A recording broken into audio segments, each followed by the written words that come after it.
Hey everybody, it's Patrick from Patrick and Friends Music Company, and today we're going to learn our F major chord. Now our F major chord is one of the most daunting and challenging chords for beginner guitarists because it involves a technique we call barring. Now we're going to go through a step-by-step process on how to get this chord down, and we're also going to learn the fingering and go over some common problems that you may be facing. Alright, let's zoom in and get right to it. So up until now, with our open chords, each finger has been getting a string. So our ring finger gets a string, our middle finger gets a string, all of our fingers get their own strings.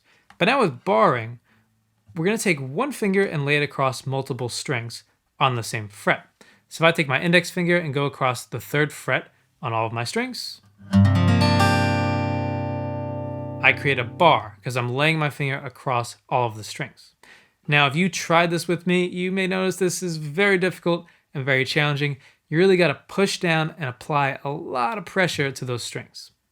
So you may be wondering, then what's the purpose? Why do we need to learn how to bar? Barring can really help in two major aspects. The first being that there's certain chords that you really need to learn how to bar to get down.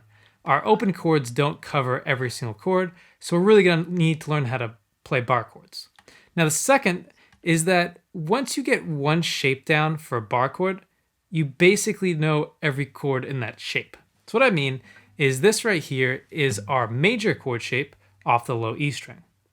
This right now on the 3rd fret's our G major chord. But if I move it up to the 5th fret, it's our A major chord. 7th fret, B major, 8th fret, C major, and so forth. So basically I know every single major chord now with my bars. And this is just not true with open chords because every single chord you need to learn a different fingering. So this is why bar chords can be really, really useful. Now for our F major chord, we're only going to need the bar, the high E, and B strings. So we're going to take our index finger and lay them across the 1st fret of our B and high E strings. Then we're going to take our middle finger and go on the 2nd fret of the G string and take our ring finger and go in the 3rd fret of our D string. Now we're only going to be playing 4 strings for this chord, so we're going to go from our D to our high E string. Now we're not going to play our A string or our low E string. However, very similar to our D major and D minor chords, it might be kind of common to hit that A string when you strum. And this is actually not that big of a deal because that A note actually kind of goes with our F major chord. However, you do not want to hit that low E string or it's going to sound like this. And right, we definitely don't want that sound. So the best sounding chord will just take those 4 strings. And so what I want you to do right now is set up your chord and try to play from the D string to the high E string. Ready? Remember, the best way to check the chord is to hit each string individually. If they all ring out, you're ready to go. But honestly, I'll be pretty impressed. This is a pretty challenging chord. And the major issue we're going to be facing is with muted strings. However, this chord poses some difficult and more challenging issues than our other open chords. So first thing is our bar. Now there's 2 things. Is you really have to press down with your bar, and if you don't do that, you're gonna get this sound. Right? And this can be pretty challenging because that bar is pretty hard to press down. And the second thing is it has to be super flat. If your finger's not flat, what's gonna happen is one string is gonna ring out, and the other string's gonna be muted. Now, this can be pretty challenging, and we're going to go over a process to get this down in just a moment. Next, the other thing that might cause your strings to mute is actually flattening our other fingers, right? So our bar needs to be flat, but our middle finger and our ring finger need to be curved. If those fingers are flat, what's going to happen is they're going to run into the other strings and cause them to mute, sound like this. So you may already be noticing the one thing that's kind of contradictory, right? Our index finger needs to be flat, our other fingers need to be curved, and this is one of the main reasons why this chord is so challenging to get down. However, we're going to go through this process to try to help us get each part of the chord down and really break it down. So the first thing you're going to do is get your bar. So lay your index finger across the E string and the B string and press down, and make sure that sounds really, really good. Then what you're going to do is move your bar up to the 2nd fret. So lay your index finger across the E and the B strings of the 2nd fret. The then go to the 3rd fret, 4th fret, 5th fret, and back down, all the way to the 1st fret. Now, if at any moment it sounds like this, you're getting a muted string, you know you need to flatten your finger and really make sure it sounds good. So just make sure it sounds good at every single fret. Now this will really help us get our bar down. So basically, if you can get this technique down across multiple frets, you can definitely get it for your F major chord.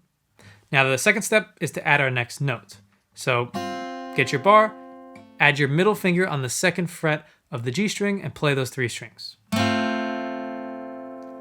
Now make sure that sounds really good, and then we're gonna do the same thing. Move each finger up a fret, so the bar is on the 2nd fret and your middle finger is on the 3rd fret of the G string. Up another fret, all the way to the 5th fret bar, and back down.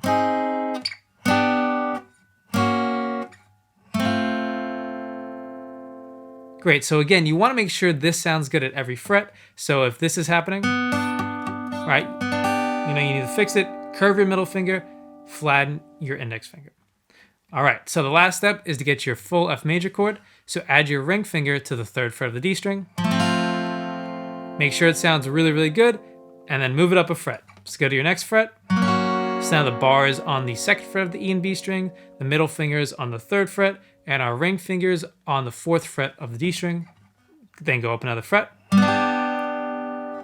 another fret, all the way to the 5th fret bar, and back down. All the way down till we have our F major chord again. Great, so you may be wondering, why do I need to get it across all these different frets? Why can't I just learn it in the one position? Now, like I said with our bar chords, is getting that fingering and getting that shape down is really the key to getting your bar chords down. Because if I get this F major chord down, I then know a bunch of different major chords going up and down the neck. And also, if I can get it at each position, I know I can get my F major chord down. All right, so if you follow the step-by-step process, I know that it'll become a little easier, even if it may take a little longer, to get your chord down and to really get to the point where you can start playing it and applying it to songs. Okay, so now we're just gonna learn one very simple strumming pattern just so you can practice with your F major chord. Now, this is not something you'd find in a song or something you'd play with a band, but just something to get you used to playing your chord. So all it's gonna be is down, up, down, or 1, 2, 3, 4. All right, let's set up our F major chord and try it. So remember, our bar is gonna go across the 1st fret of our E and B string with our index finger. Our middle finger is gonna be on the 2nd fret of the G string, and our ring finger on the 3rd fret of our D string. Ready? Let's try it. Down, up, down, or 1, 2, 3, 4. All right, let's give ourselves a 4-beat count off and try looping our pattern. Ready? 1, 2, 3, 4.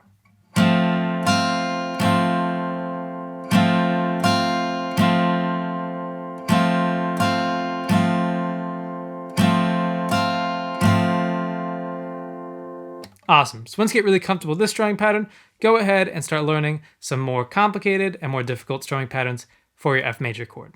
If you really enjoyed this video and our other videos on Patrick & Friends Music Company, make sure you check out our Patreon page. There'll be a link in the description below. On the Patreon, you can get exclusive content not available on YouTube, so go check it out. Hope you enjoyed learning our F major chord with us. This can be a very challenging and difficult chord to learn. It is your introduction into barring. But if you get this chord down, it can open up your chord playing to a whole new world of possibilities. Now, if you follow the step-by-step process to get it down that we talked about, I know you can have your F major chord in no time. Now, I hope to see you in the next video, but in the meantime, happy practicing.